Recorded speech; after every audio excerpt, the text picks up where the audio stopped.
Assalamualaikum warahmatullahi wabarakatuh. Selamat pagi adik-adik semuanya, dimanapun teman-teman berada, semoga kita selalu dalam kondisi yang sehat walafiat.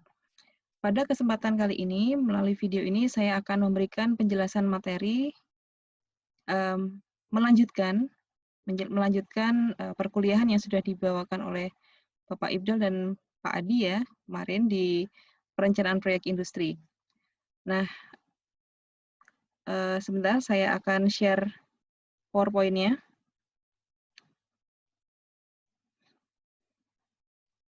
Ya, sudah terlihat ya.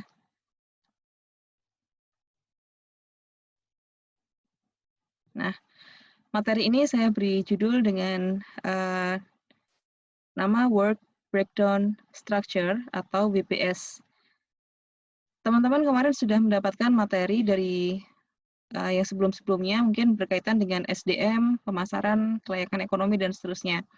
Memang PPI, Perencanaan Proyek Industri, ini merupakan gabungan atau keilmuan yang komprehensif yang menyatukan semua aspek, ya.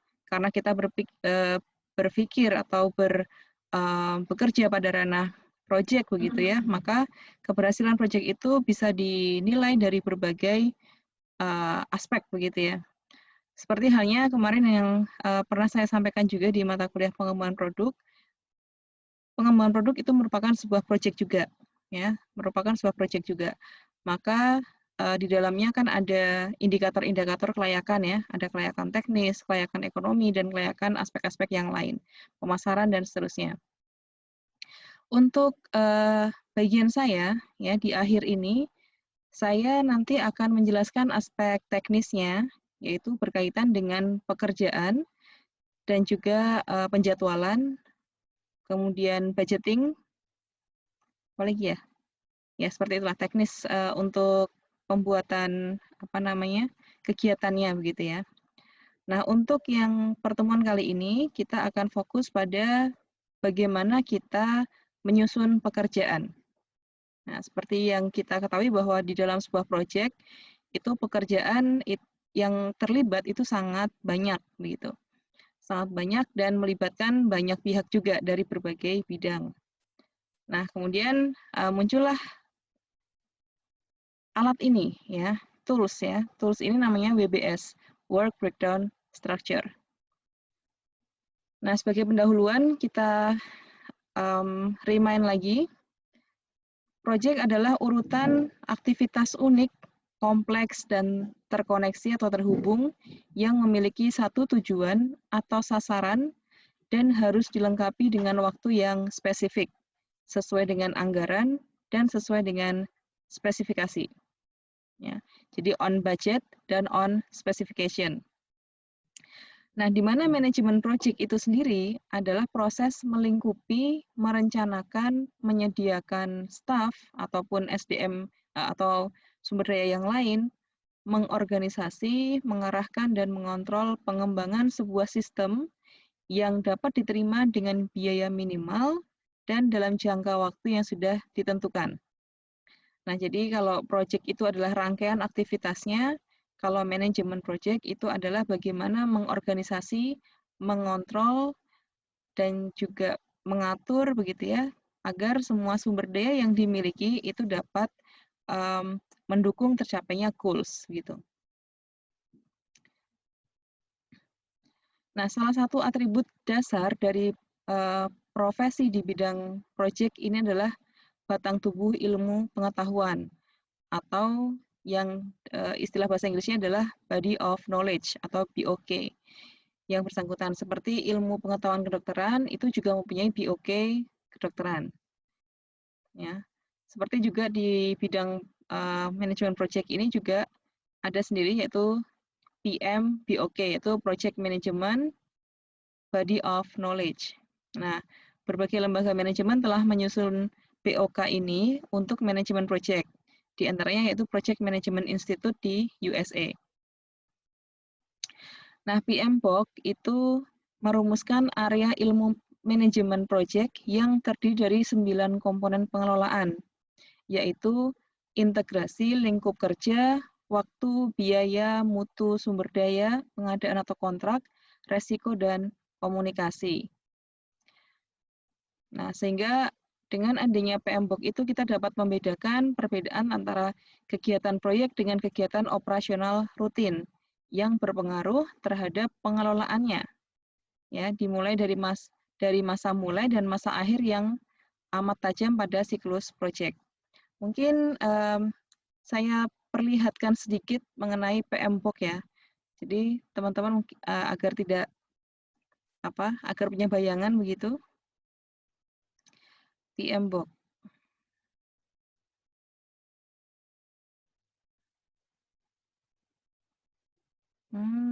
Sebentar. Belum saya slideshow sepertinya. Bentar ya.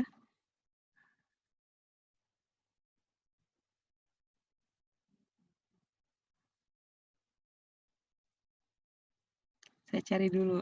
Tadi sudah ketemu, cuman sepertinya belum saya buka. Project Management. Ya.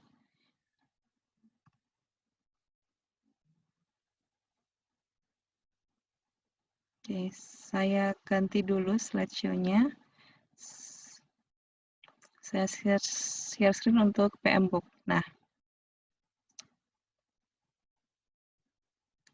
Nah, ini teman-teman, ini yang dinamakan PMBOK, yaitu Project Management Body of Knowledge. Di dalamnya itu merupakan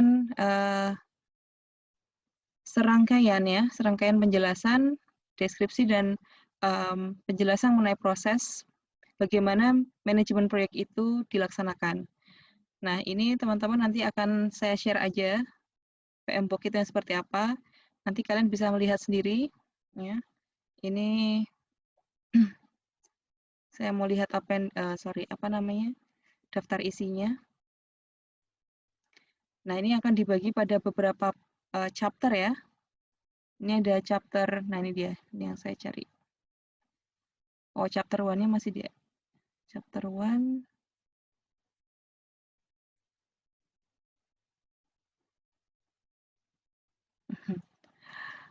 Oke, agak. Nah, ini dia. Chapter 1, Introduction, kemudian apa itu konteks dari manajemen proyek itu, proses yang terjadi pada manajemen proyek, dan seterusnya, sampai dengan chapter ke-12. Ya. Yang terakhir itu Project Procurement Management. Procurement itu pengadaan. Ya. Nah, ini teman-teman nanti untuk pengetahuan akan saya share begitu. Ini nanti tentu saja kalau kalian ingin belajar lebih dalam, itu bisa mungkin di jurusan yang lain ya, atau mungkin mengambil course atau training begitu tentang project management. Nah, ini nanti akan saya share aja di Google Classroom. Kita kembali ke PowerPoint ya. Nah, sebentar, PowerPoint-nya ngadet.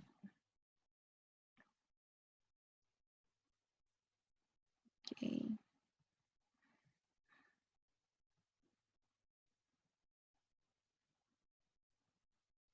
Oke, kita kembali ke sini.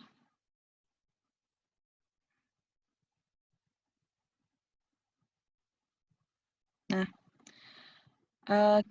teman-teman yang nantinya akan bekerja di bidang proyek, begitu ya. Nanti kan dalam perusahaan itu kan ada berbagai divisi ya. Nah, divisi proyek ini biasanya merupakan sebuah tim ad hoc begitu. Tim yang bentukan secara sementara, yang itu nantinya melibatkan berbagai divisi yang lain, ya, berbagai divisi. Nah, kemudian bagaimana sebenarnya kalau proyek itu dinyatakan sukses, itu yang seperti apa? Yang pertama, sistem yang dihasilkan itu diterima oleh pelanggan. Nah, nanti sistem itu seperti apa, nanti akan kita bahas di setelah ini. Kemudian sistem informasi yang dihasilkan itu tepat waktu, sistem informasi yang dihasilkan sesuai dengan anggaran, kemudian proses pengembangan sistem memiliki impact minimal pada operasi-operasi bisnis yang berkesinambungan. Nah, itu beberapa indikator apabila kita ingin menyatakan proyek kita itu berhasil begitu. Nah, kemudian apa saja sih sebenarnya fungsi dari manajemen proyek itu sendiri? Nah, yang pertama ini jelas ini kita ambil dari PMBOK ya. Ini kita sarikan begitu ya. Yang pertama tentang scoping ya, kita di manajemen proyek itu maaf ada ruang lingkup. Jadi ada batasan ya, ada batasan mengenai proyek yang akan kita kerjakan. Nah, ruang lingkup itu nanti akan memberikan keleluasaan dalam kita berkreasi. Jadi tidak semua pekerjaan itu akan dikerjakan pada satu waktu atau proyek yang sama. Jadi dia ruang lingkup itu akan memberikan batasan-batasan. Ya karena kenapa kok ada ruang lingkup? Ya karena adanya keterbatasan sumber daya ya, seperti sumber daya modal dan sumber daya waktu. Nah, itu yang menjadi batasan ruang lingkup. Kemudian yang kedua, jelas untuk perencanaan, seperti di mata kuliah kita, perencanaan proyek industri, kemudian estimating atau perkiraan, scheduling atau penjadwalan, itu salah ya, penjadwalan. Kemudian yang kelima, organizing, mengorganisasikan atau pengorganisasian, kemudian directing, mengarahkan, kemudian controlling, mengontrol, ya. Pengarahan dan mengontrol itu berbeda ya. Pengarahan itu kan berarti dia si perencanaan yang sudah dibuat itu akan mengarahkan orang-orang yang terlibat di dalamnya, apa yang harus dilakukan. Nah, pengontrolan itu merupakan kegiatan yang dilakukan pada saat kegiatan itu berlangsung. Ya, fungsinya ya agar tetap pada standar yang ditetapkan. Tidak masih on budget dan on specification tadi. Kemudian yang kedelapan yaitu closing. Closing itu nanti ya berisi dengan supervisi, kemudian verifikasi begitu. Jadi memastikan bahwa proyek yang dihasilkan itu sesuai dengan perencanaan di awal. Nah, kalau teman-teman lihat di sini adalah siklus hidup manajemen proyek atau kita biasa sebut dengan menpro begitu ya. Nah, siklusnya bisa dilihat dari 1 sampai 8 itu ya. Sebagai permulaan itu biasanya memang inisiatif proyek itu disampaikan oleh Centers of Excellence atau orang yang mempunyai wewenang begitu ya. Nah, kemudian dari situ muncul negosiasi scope. Jadi ruang lingkup itu kan didiskusikan karena tadi berkaitan dengan waktu dan biaya, kemudian itu didiskusikan, dinegosiasikan. Nah, setelah itu menghasilkan statement of work. Jadi apa yang harus dikerjakan? Ya, statement of work itu ya pernyataan tentang pekerjaan yang akan dilakukan pada proyek itu. Kemudian dari situ diidentifikasi task ya atau tugas-tugasnya apa aja untuk melaksanakan pekerjaan yang dimaksud. Nah, identify the task itu adalah merupakan bentuk dari planning. Oke, nah identify the task itu nanti menghasilkan WBS, ya, Work Breakdown Structure, yang nanti akan kita bahas pada chapter kita yang pertemuan kali ini. Kemudian setelah WBS itu disusun, itu kemudian selanjutnya adalah mengestimasi durasi dari masing-masing kegiatan tersebut. Ya, artinya di situ membuat penjadwalan, ya, durasi. Kemudian setelah itu specify intertask dependencies, ya. Itu masih berkaitan dengan scheduling karena masing-masing task itu mempunyai dependencies atau ketergantungan, ya. Ketergantungan. Jadi mungkin pekerjaan A itu akan pekerjaan B itu akan dapat dilakukan apabila pekerjaan A sudah selesai. Begitu juga dengan misalkan pekerjaan C itu bisa dilakukan apabila pekerjaan A dan B sudah selesai. Nah, itu merupakan intertask dependencies. Nah, setelah itu kemudian muncul kan tadi scheduling ya. Scheduling kan itu tadi, karena nanti kita mengestimasi waktu.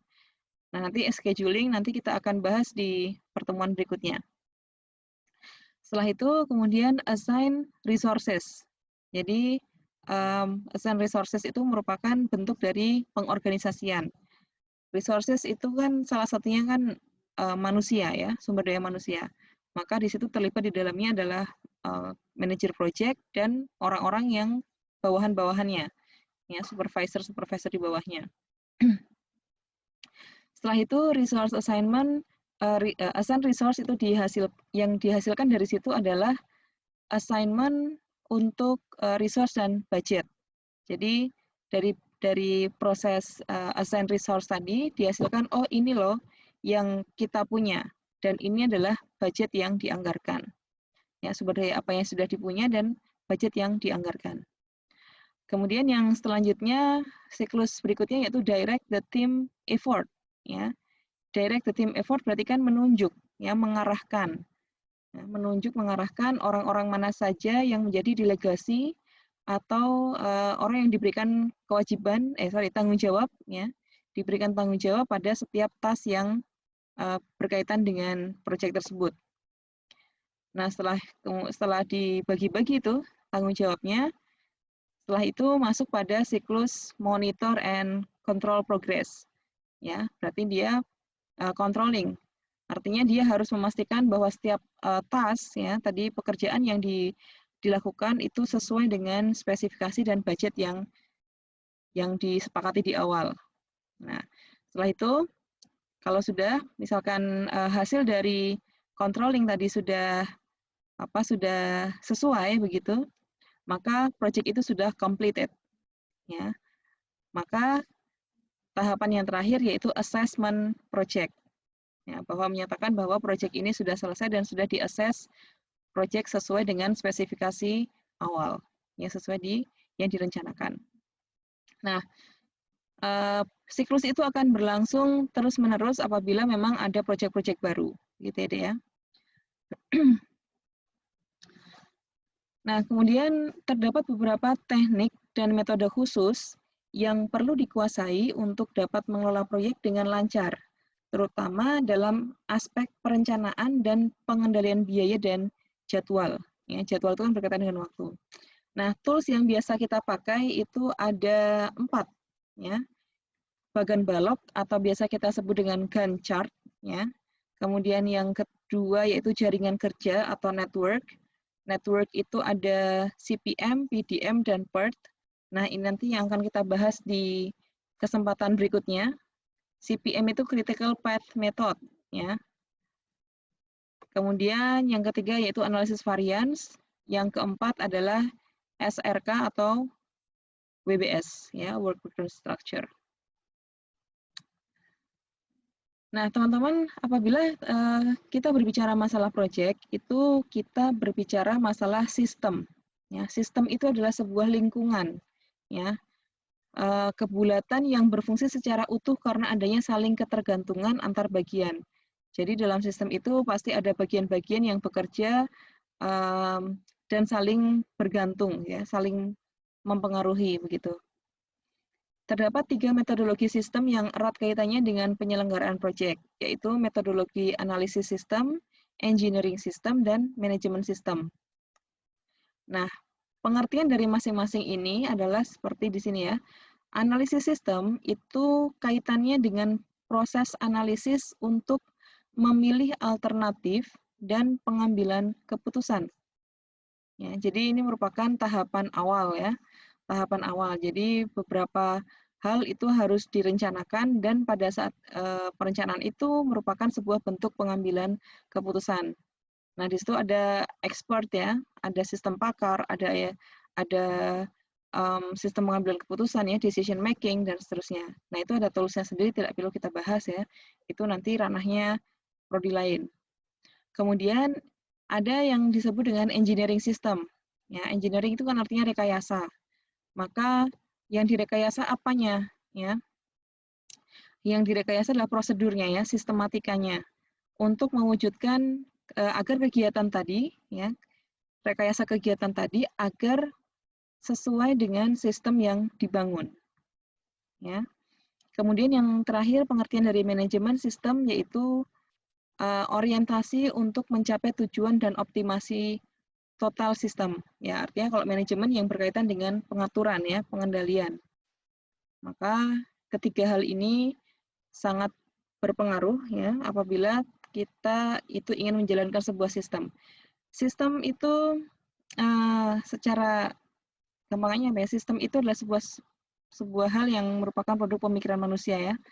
Jadi kalau kita berada di lingkungan akademik ya sistemnya adalah sistem perkuliahan misalkan.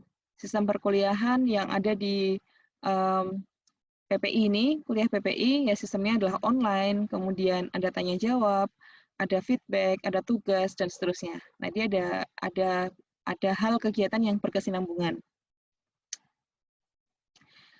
Nah, ini tadi saya di awal sudah menjelaskan ya, menyampaikan bahwa sebuah bentuk project itu salah satunya adalah pengembangan produk ya. Maka siklus untuk suatu produk, benar ya, siklus engineering system. Oh ya benar. Siklus dalam pengembangan produk itu akan erat kaitannya dengan siklus pekerjaan suatu proyek. Nah, proyek dilakukan itu memang didorong oleh adanya kebutuhan, ya, adanya kebutuhan. Bisa karena kebutuhan memang dari perusahaan atau stakeholder-nya berkaitan dengan keuntungan, ya, making money begitulah, atau memang kebutuhan oleh masyarakat yang itu bisa jadi dikerjakan oleh public services gitu ya, pelayanan masyarakat. Nah, memang kebutuhan itu menjadi daya dorong, ya, menjadi latar belakang. Kemudian selanjutnya proses-proses yang dilakukan itu sama seperti kita melakukan pengembangan produk ya, ada tahap konseptual, ada pengembangan dan seterusnya.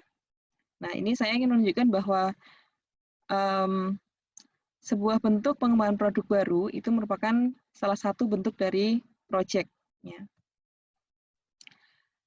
Nah, di sini dalam kita melakukan perencanaan, ya, perencanaan proyek itu ada unsur-unsur yang berkaitan.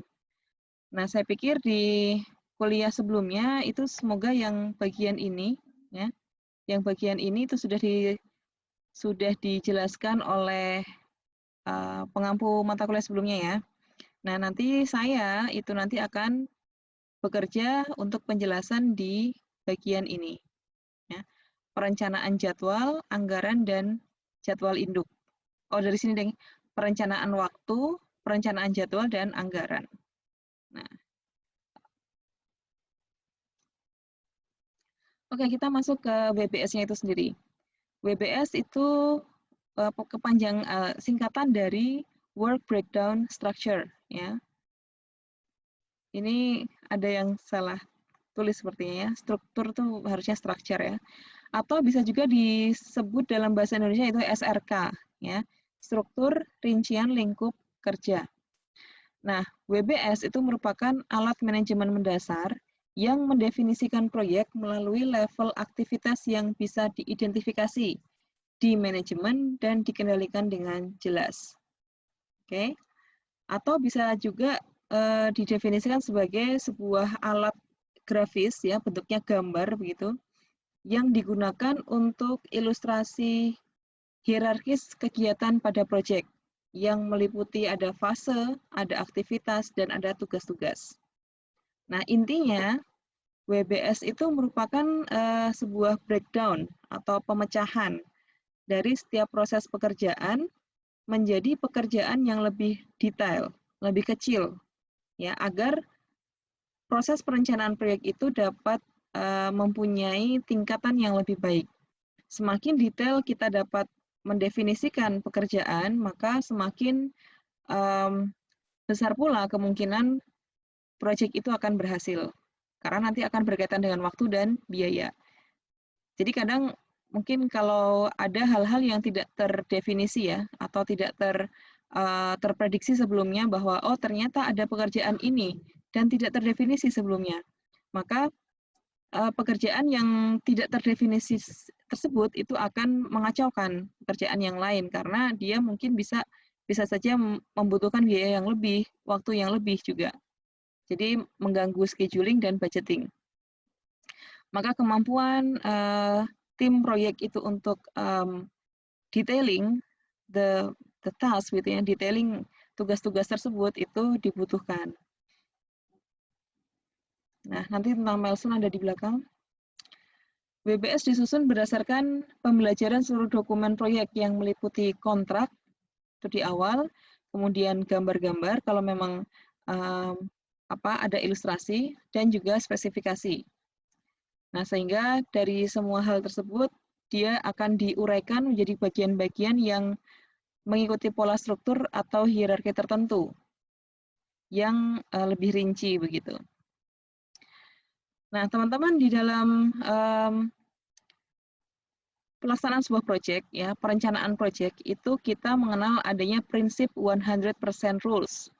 Ya, 100% rules itu artinya bahwa semua resource, semua sumber daya itu 100% harus digunakan secara maksimal dan tidak boleh ada sisa.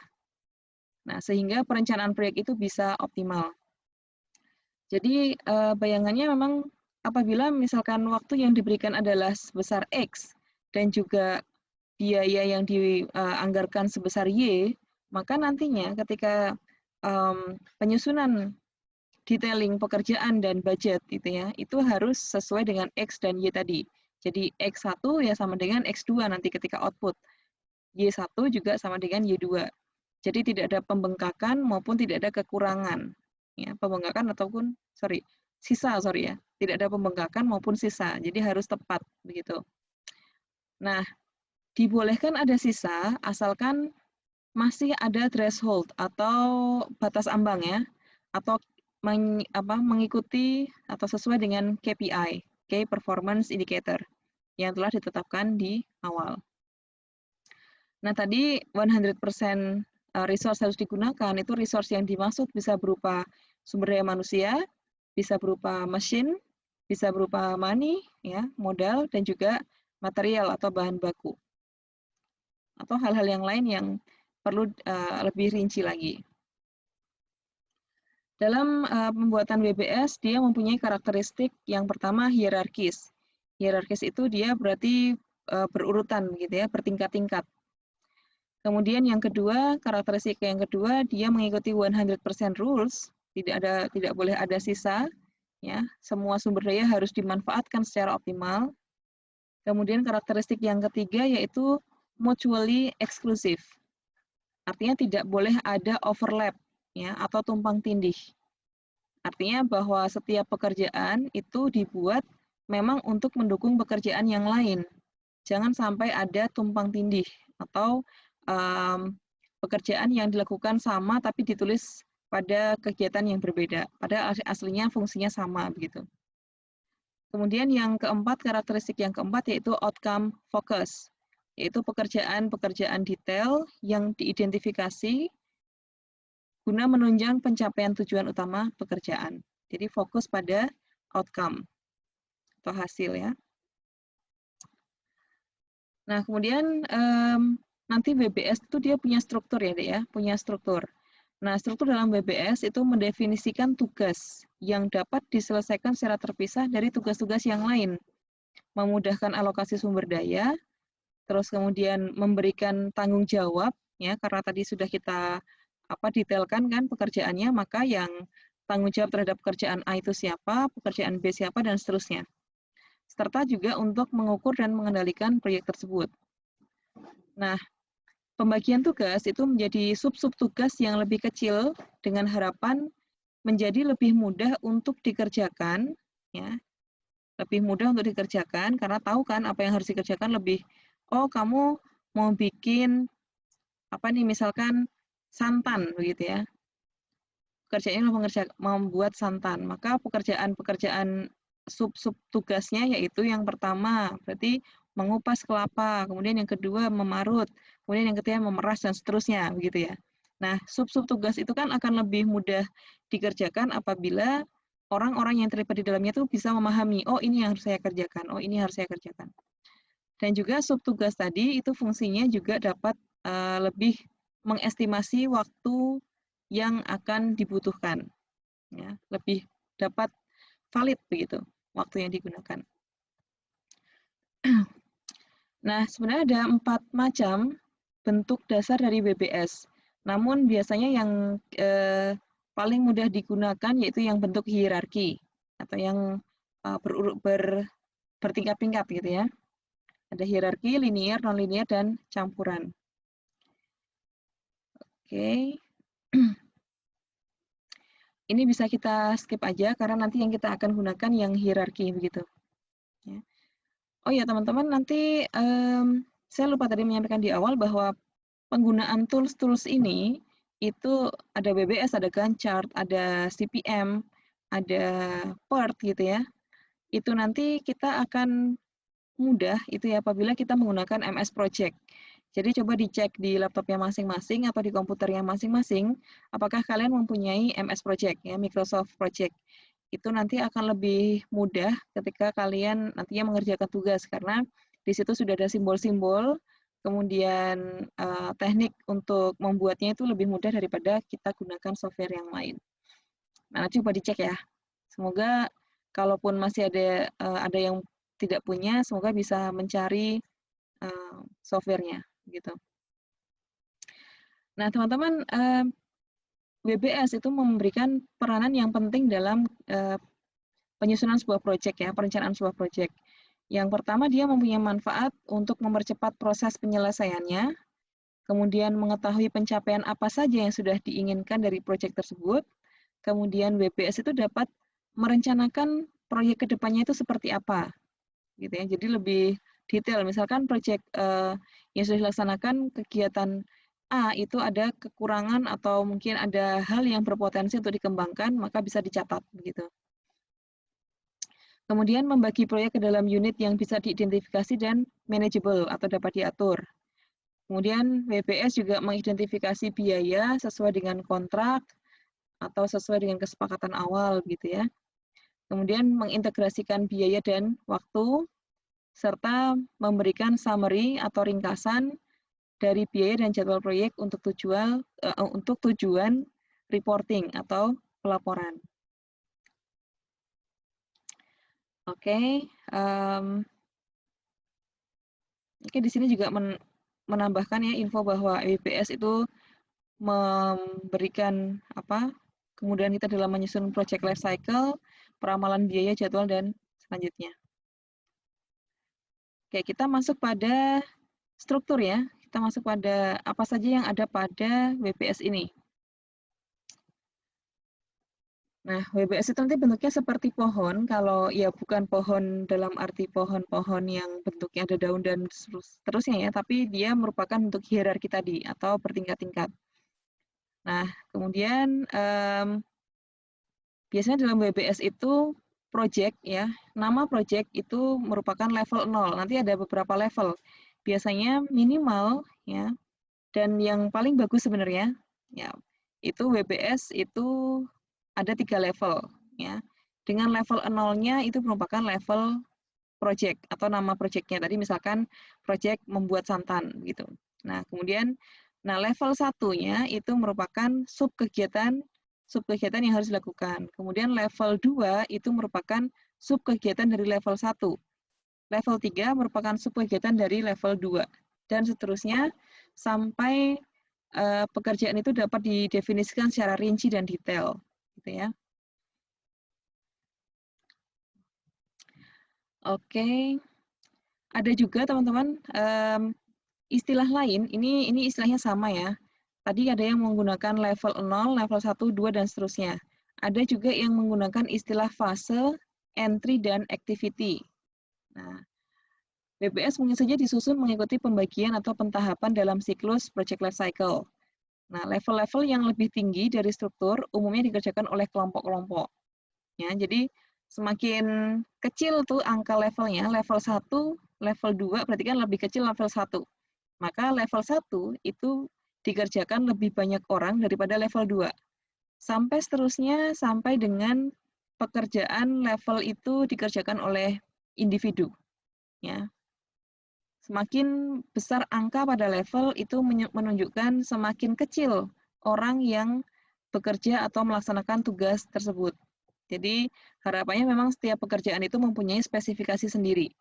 Dan orang-orang yang terlibat di dalamnya itu mempunyai specialty ya, mempunyai keahlian dalam bidangnya. Maka semakin kecil nantinya sub kegiatan yang dibuat, maka dikerjakan oleh semakin kecil orang pula, yang memang kerjaan yang spesifik. Nah, kemudian nanti ada istilah deliverable dan milestone di belakang. Nah, ini dia. Nah, project ini nama projectnya ya tadi, misalkan membuat santan gitu. Kemudian ada fase atau level 1. Kemudian deliverable itu level 2. Nah, deliverable dan milestone itu bisa jadi sama ya, bisa jadi dia berada pada level yang sama. Atau tergantung dari pendefinisiannya. Misalkan kalau milestone itu mengindikasikan adanya completion ya atau sudah terselesaikan yang proyek tersebut, maka dia masuk dalam milestone. Artinya dia masuk dalam level 3 misalnya. Nanti kita lihat di belakang.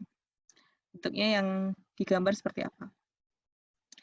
Nah, deliverable itu adalah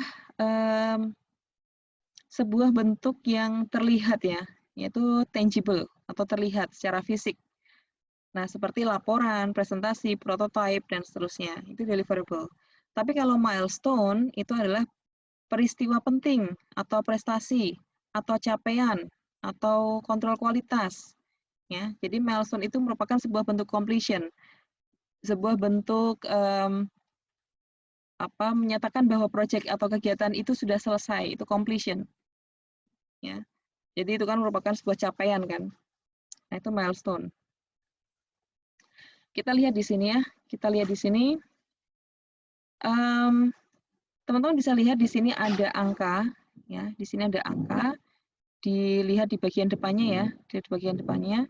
Di sini level 0 itu dinyatakan dengan 0.0. Level 0-nya yaitu berupa nama proyek itu sendiri. Nah, di sini nama proyeknya adalah bank project. Ya, let's say seperti itu. Kemudian di proyek itu dia mempunyai sub kegiatan ya, level 1.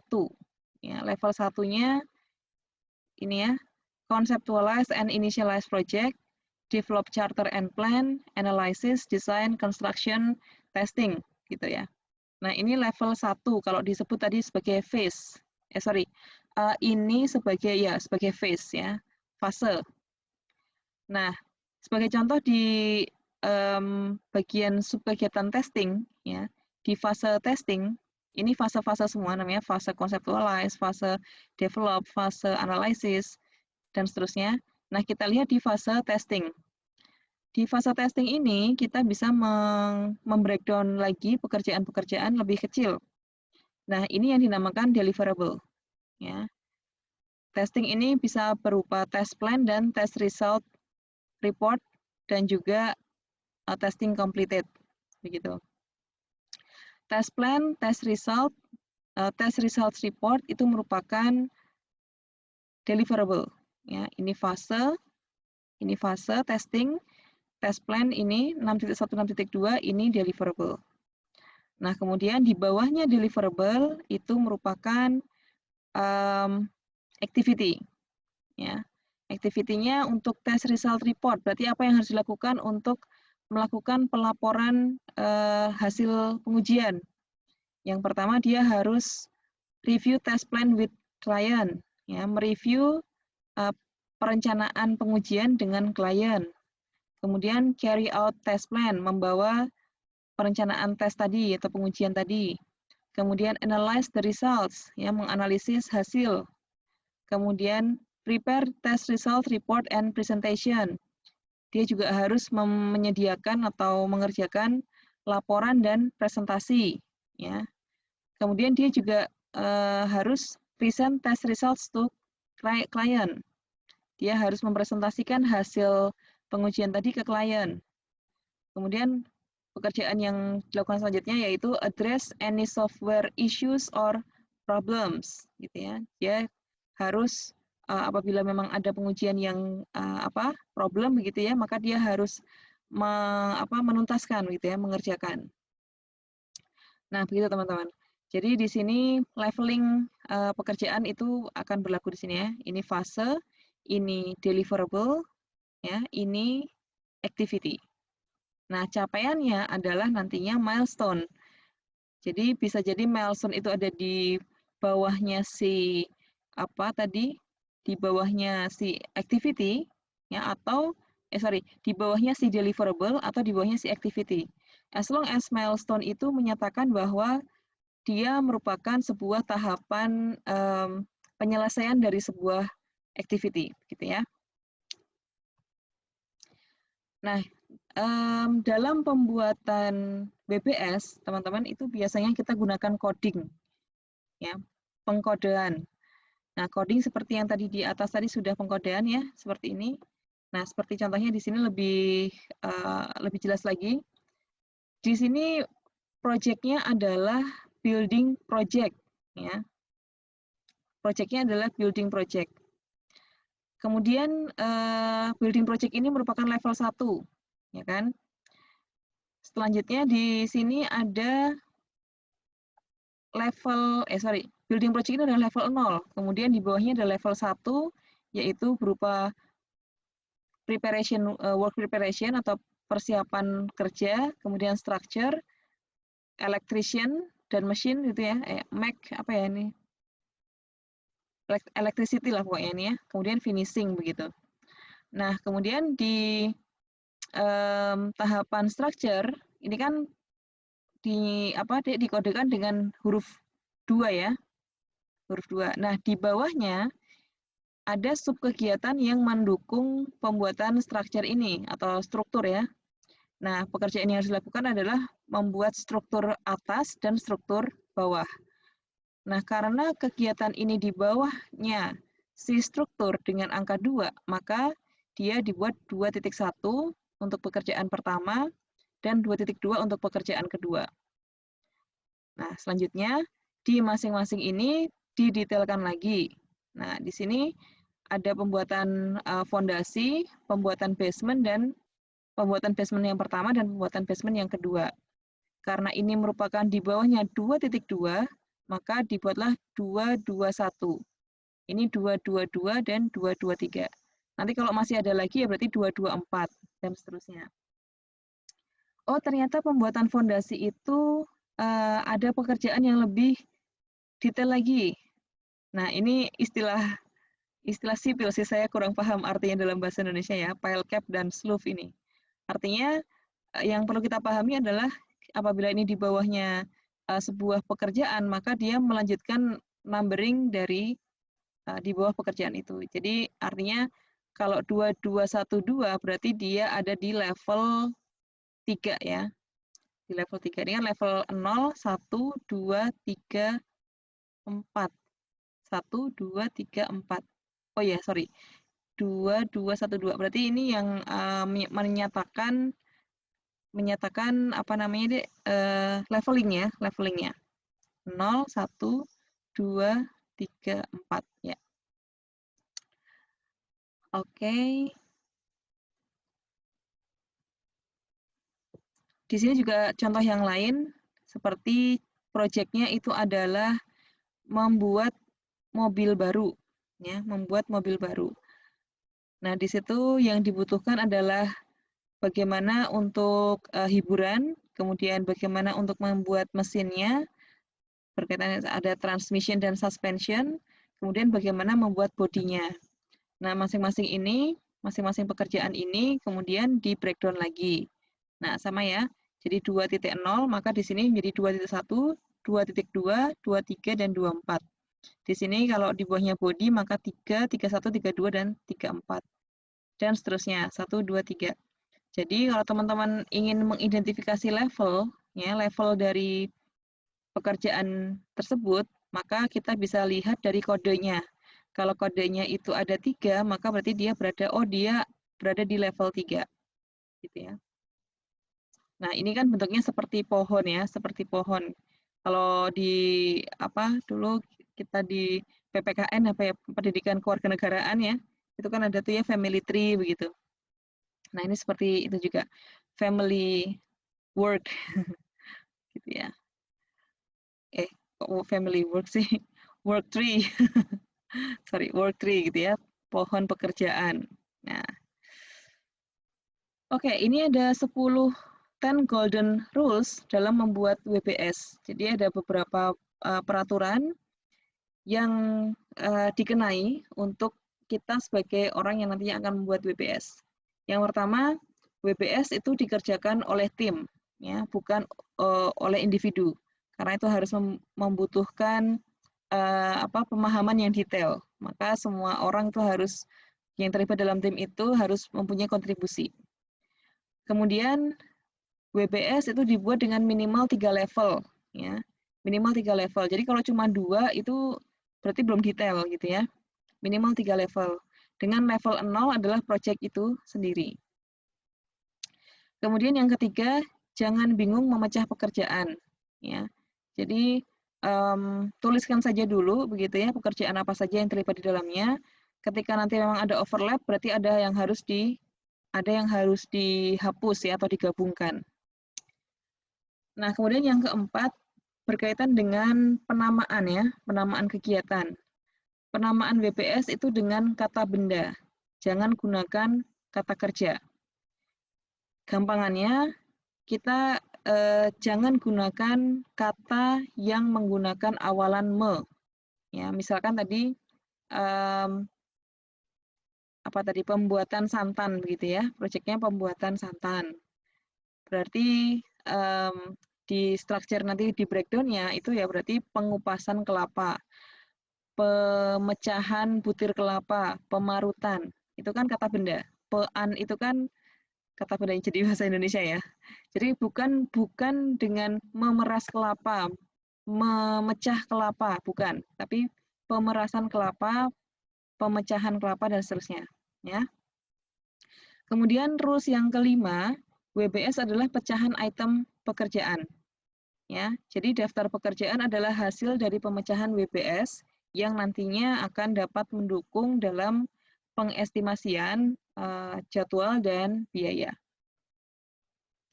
Yang keenam, masih diingat the rule of 100%.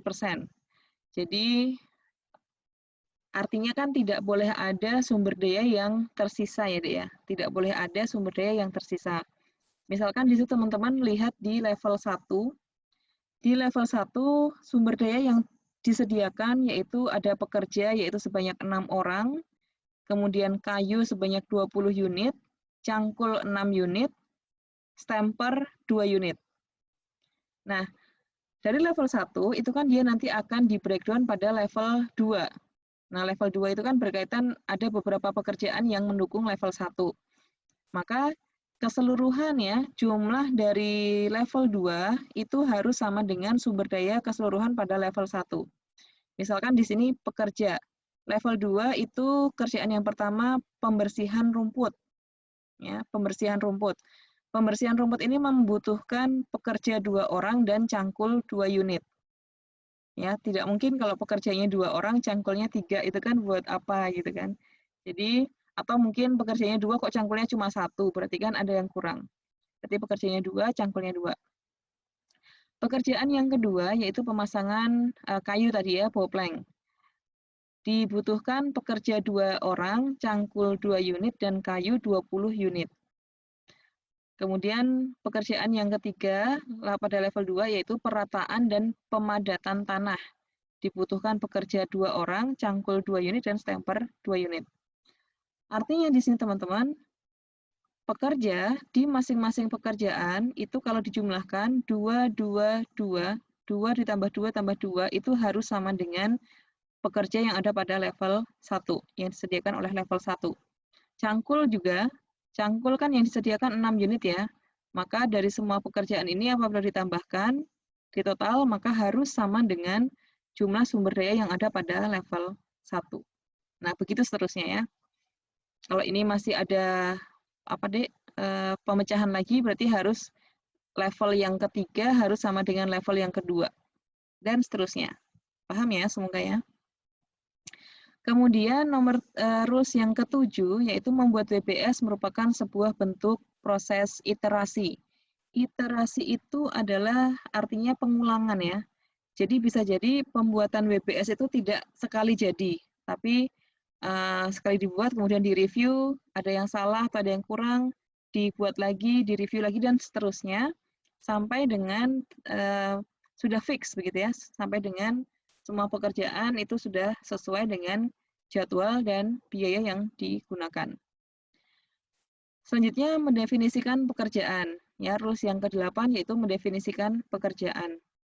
Pekerjaan harus dapat ditugaskan dengan sumber daya dan harus masuk akal. Jadi, kalau kerjaannya apa tadi misalkan mengangkat beton begitu ya, kan tidak masuk akal apabila sumber daya yang dimiliki hanya manusia, begitu kan? Berarti harus ada sumber daya lain yang mendukung seperti mesin gitu. Kemudian yang ke-9, rules yang ke-9 atau aturan yang ke-9, identifikasi level pekerjaan. Setiap level pekerjaan mendukung level pekerjaan yang mendahuluinya. Seperti yang sudah saya jelaskan di awal tadi, jangan ada overlap gitu ya. Jangan ada overlap nanti karena berkaitan dengan nomor 10 ya. Aturan di nomor 10 itu ada aturan 8/80 rule ya, 8/80. Aturan 8/80. Artinya dalam satu hari kerja itu tidak boleh lebih dari 8 jam dan dalam 10 hari kerja tidak boleh lebih dari 80 jam. Jika pekerjaan itu terlalu besar, maka harus di-breakdown lagi menjadi pekerjaan-pekerjaan yang lain yang lebih kecil. Apabila pekerjaan itu dianggap terlalu kecil, ya, sampai tidak bisa didefinisikan waktunya, berarti lebih baik digabungkan saja dengan pekerjaan lain yang sejenis. Alright, kemudian cara penyusunan sepertinya sudah bisa ya, nanti teman-teman tinggal melihat saja tadi contohnya seperti yang di depan tadi. Nanti ini di awal akan saya buat tugas sih, nanti tugasnya akan berkesinambungan, nanti berkaitan dengan WBS, berkaitan dengan CPM, ya, berkaitan dengan nantinya Gantt chart begitu, dan kalau sampai waktunya masih ada ya kita sampai ke budgeting begitu ya. Tapi sepertinya budgeting sudah cukup banyak dibahas ya pada saat teman-teman di mata kuliah yang lain, ya nanti coba kita sesuaikan aja. Ya. Oke, nah begitulah teman-teman ya. Ini untuk work breakdown structure. Jadi intinya kita adanya WBS itu nanti akan lebih memudahkan kita sebagai orang yang nantinya merancang sebuah proyek untuk mengidentifikasi pekerjaan apa saja yang dibutuhkan. Oke, sampai sini dulu penjelasan saya mengenai WBS. Semoga dapat dipahami. Selamat belajar. Assalamualaikum warahmatullahi wabarakatuh.